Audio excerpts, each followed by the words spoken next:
and welcome to today's episode of Daily Debrief, brought to you by People's Dispatch. I'm Swastika and let's take a look at the stories for today. Our first story is about the political crisis peaking in Iraq. Dozens of lawmakers who make up the biggest bloc in Iraq's parliament have resigned amid a prolonged political impasse. Iraq's Sadrist movement, the group around Moqtada al-Sadr, have been unable to form a government since October's elections. Now, popular Shia religious leader al-Sadr's movement emerged as the biggest party in October elections with 73 out of 329 seats. Now, he has been working to try to put together a coalition but is still unable to do so. This resignation has come so that the space can be created for the establishment of a new government. But let's go over to Abdul to understand what this resignation is about. Now, Abdul, if you could tell us a little bit more about this deadlock that has been going on in Iraq for the last 8 months since the elections in October. Also, what brought about the resignation of the Sadrists? Well, since the election, because no party political group was able to win majority, there was an attempt by all the groups basically to kind of come to an understanding to form a coalition of like-minded parties. Two major blocs emerged out of this. One, of course, led by Moqtada al-Sadr's party, which was called Tripartite Alliance. And the other one was coalition coordination framework, yes, led by former Prime Minister al-Maliki. On both sides, there are groups which represent different sectarian formations in Iraq. So, with Moqtada al-Sadr, there is a Shia alliance, and then there is a Kurdish Democratic Party. Okay. They together form a kind of 170, 180 parliamentarians together with the help of the independents. In the opposition, led by al-Maliki, also has Fatah with it, which is affiliated to the militias in Iraq, okay, and of course the other Sunni factions with it. So these two groups are trying to basically contesting against each other to form a government, and there is an ideological difference between both of them. Sadr, during election in October, had promised to form a coalition, a national majority government for the first time since 2003. But al-Maliki's coalition, the coordination framework, is basically trying to create a consensus-based government, which has been the norm since 2003. Well, Sadr argues that a consensus-based government would lead to the continuation of corruption and will defeat the purpose of the protest movement which was there in the country from October 2019 till the elections happened. Okay. So the protest movement was primarily based on the demand of the structural changes in the Iraqi political system. Of course, Sadr's proposal of a national majority government will not be a structural change, but there will be some kind of reform, quote unquote, in the national politics, which did not happen. Of course, this led to a kind of you can say a kind of stagnation, a kind of some kind of block which basically prevented further developments. And for the last 9 months, there is no government. No government has been formed, and even in Parliament, which is a mandated thing, that the president should be elected within the 3 months of the election of the new Parliament, which did not happen because the coordination framework has refused to participate in the proceedings of the elections for the presidential election. So that is the reason. Basically, this deadlock is the reason of Sadr's resignation. Yeah. Yes, so the fact that now there is a hope that by this resignation, possibly a space can be created for a new establishment. Now, what are the possible leadership options? It is difficult to discuss names at this moment because we don't know yet. For the time being, the most crucial decision to be made is who will be the president. After the resignation of 73 members of Sadrist movement, of course, that ideological difference becomes less important.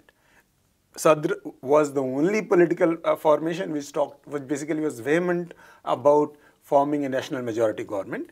After his party has resigned from the parliament, it is quite expected that the other parties, whoever is remaining, will come to some understanding on forming a consensus government. So you can say this is a way which clears the way for a consensus government, because the ideological commitment which Sadr had, Moqtada al-Sadr had, no other party has it. So that is one thing. Apart from that, the coalition led by Nouri al-Maliki has pushed the name of Barham Salih, the current president in Iraq, for another term as president. It seems that is the primary sticking point at this moment. Whether the rest of the groups, because the alternative is proposed from the Kurdish Democratic Party leader, and whether he will give way to Barham Salih to continue or not. If that agreement is reached, of course, then the discussion about future prime minister will resume. Because until the presidential election happens, as per the Iraqi constitution, no new government can be formed. Yeah.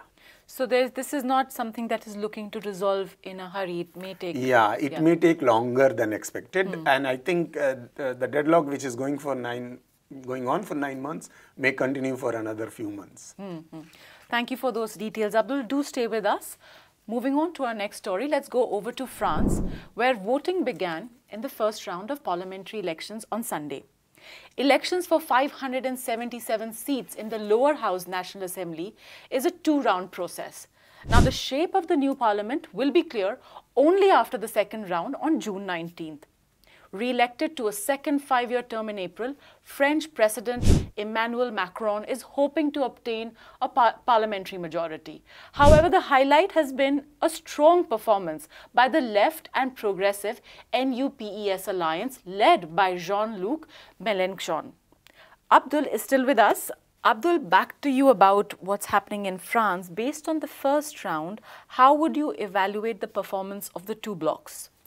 Well, there is hardly 1% difference between the left-led coalition and a coalition led by Macron's party. So I think it's a neck-to-neck fight in terms of popular vote. We do not know, given the complexities of the French parliamentary elections, we do not know what will be the actual outcome. There are projections that Macron's party or his alliance will be able to ensemble, will be able to retain its majority in the parliament, but there are polls which are saying this may not happen. Means the left, which was till now a marginal force in the French parliament, less than 100 seats, is going to gain big and may cross 200 seats, which means in order to kind of create some kind of working coalition, ensemble will have to work with left in the parliament. So 1% difference in different popular vote hardly matters. Other parties, in particular the conventional right-wing Republican Party, as they performed in the presidential elections, their performance remains the same. Means they are going down, and less than 10% votes, around 10% votes they have got this time, which will convert into 44, 45 seats in the upcoming French parliament. So I think the kind of performance the left has done this time is unprecedented for a very long time in the French politics, and the credit goes to Mélenchon's attempts to basically create a coalition of all the left parties in it. And as we'll discuss the issues, it will become clearer that why this exceptional performance. As we know that during the presidential election as well, Mélenchon was close third in the and he missed the second round of elections with very few small margin. So I think this trend continues, and that's how we should look at it. So let's actually look at what are some of the major issues and why is there such a big stride in a good left performance? How did that happen? I think the credit goes to the coalition. The left vote, there was always a substantial left vote in France, but they were always divided between socialists, Green, and the conventional left parties led by Mélenchon. This time, Mélenchon has been able to weave an alliance of all three left parties, so voters consolidated together. Along with that, they also were able to attract a constituency which is quite, you can say, angry with Macron's performance as a president and the parliament's performances in last 5 years or more or so. The neoliberal policies adopted by Macron's government has basically devastated the lives of the working classes in France, migrants in France, Muslim minorities in France, and they are all basically looking for an alternative. They could not, they did not have the chance to do the same during the presidential election, given the fact that the rival was a hardcore ultra right-wing. So given the lack of an alternative, they had to vote for Macron. There was no other option. But in the parliamentary election, those voters who are dissatisfied with Macron's performance can vote to an alternative, given the fact that left is united. So major issues, if we look at it, are three.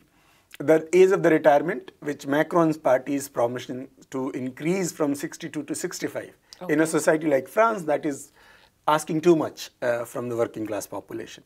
Mélenchon left has promised to reduce it to 60. Okay. So that is one major issue. Of course, those who are looking for social security and all will vote for Mélenchon's left's coalition.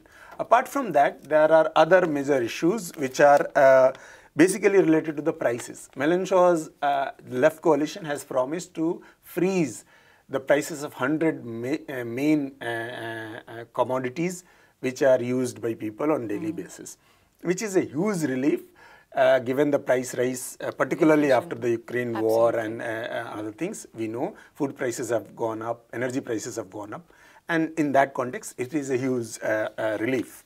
And the third is job. Mélenchon left has promised 1 million more jobs in next 5 years, and which is, given the fact that unemployment is rising in France because of the neoliberal economic policies adopted by Macron, it is a relief. So because of these three major issues, left has been able to attract young voters, people who are affected by the price rise, and the working class population who does not want to work for 3 more years to basically to avail basic social security. Yeah. Clearly, so to have any kind of absolute majority, it's a tight fight for Macron. Difficult. Yeah. Thank you for those details, Abdul. Now for our third story, Google has agreed to pay $118 million to settle a gender discrimination lawsuit that accuses it of underpaying women employees. In 2017, several former Google employees sued the company in a San Francisco court, accusing it of paying women less than for men for equivalent positions and assigning women lower positions than men with similar experience. Now let's get over to Anish to talk more about this case. Can you tell us a little bit more about this lawsuit? Yeah, so it was filed by first 3 women and tech engineers who worked in different capacities for several years in 2017, where they alleged that the company has been putting women into this sort of career lockup where they cannot really be at par with their male colleagues. And that has, and the discrepancy that they have estimated comes to around $17,000 per annum on their salaries. So that's a very wide margin of difference we are talking about. And this lawsuit, once it actually got approved in the court, where women could then, file this lawsuit as a class. And that's why we call it a class action lawsuit, because it's a labored class we are talking about. this when it was approved, the coverage that it happened, that actually spread out to about thousands of women who worked in Google since 2013. And right now, if we see the class action lawsuit, the settlement that they are going for covers about 15,500 women who have worked in Google in different capacities, both tech and non-tech positions. The job descriptions go between something like 236 job descriptions across the company. So this is a massive victory, obviously, for these thousands of women. $118 million are being spent, will be spent on this settlement. Obviously, the earlier settlement price that Google had offered was something like 2 point something so and so million. So it wasn't. It's a huge improvement, definitely. But it also came because last year the court approved them as a class to file this lawsuit, and that was also a landmark decision because similar lawsuits where even lesser number of women with lesser number of job profiles did try in different companies. We're not talking about Google, but different companies have tried to file similar sort of discrimination lawsuit, but that was not approved by courts. So this was one of the first to actually do that, and it obviously received wide range of coverage and attention, media attention, because this is also one of the first times that a big tech corporation was being pulled in this sort of law, in a case like this. So obviously this is a massive Yes. step forward, but we are also looking at a settlement, not really a court victory. So Google is not going to, the settlement is that Google will not admit to any of the charges, but in return, it will pay for the damages, but also it will, institute a third-party review of its hiring policy and its, pay disparities between genders, and also it will also have other sorts of reviews in place that will supposedly ensure that such discriminations do not happen. Also, if you could tell us, Anish, when it comes to the big tech, the big companies in the US, how are they addressing issues that have cropped up around gender, racism, and also labor rights?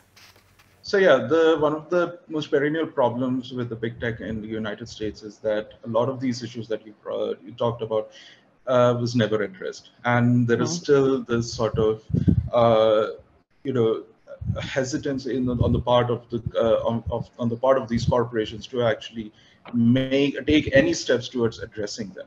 We saw in Google itself these walkouts that began in 2018, where a large number of women, thousands of women, not just in the United States but across the world, walking out of their offices, talking about sexual harassment in workplace not being addressed, of forced arbitration or pushed on victims, rather than actually allowing them to file a complaint and take the people who are responsible for these sort of harassment and abuse to court. So this was not just an isolated incident. We're talking about a systemic problem that exists. And as you said, like even when it comes to labor rights, not only Google, but also other big tech corporations, including Facebook, Twitter, and so on, and so Microsoft even, have been going for these union busting programs. They have hired, spent millions on union busting programs that prevented workers from actually unionizing and mobilizing as a class. So we are seeing the sort of problems that still exist. Google still is being under investigation for discrimination against Black women. So, and considering the fact that there's still just less than 1.5% of the workforce even now, despite having enough qualified candidates, there are allegations of discrimination based on race, Asian Americans and Black Americans being discriminated against when the hiring happens, and it's being tilted towards white men very often. There are studies being done on that, so there are lawsuits still pending on those issues.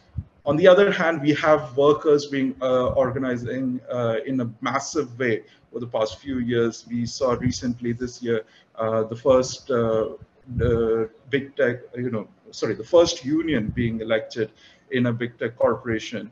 We also saw other forms of there are about 10 so far recognized tech unions right now in the United States that were being recognized since last year. So this is a massive, step forward happening. There is a massive push for workers' rights in a class that usually was not mobilizing as a class of workers. They were looking at themselves as something different, as something special. But when push came to shove, they're now coming to the realization that they are also workers who are deserving of the same rights that others do. Well, thank you, Anish, for those details. With this, we come to an end of this episode. If you like what you have seen, hit the subscribe button. Follow us on Instagram and Twitter. Do come back tomorrow for news from around the world.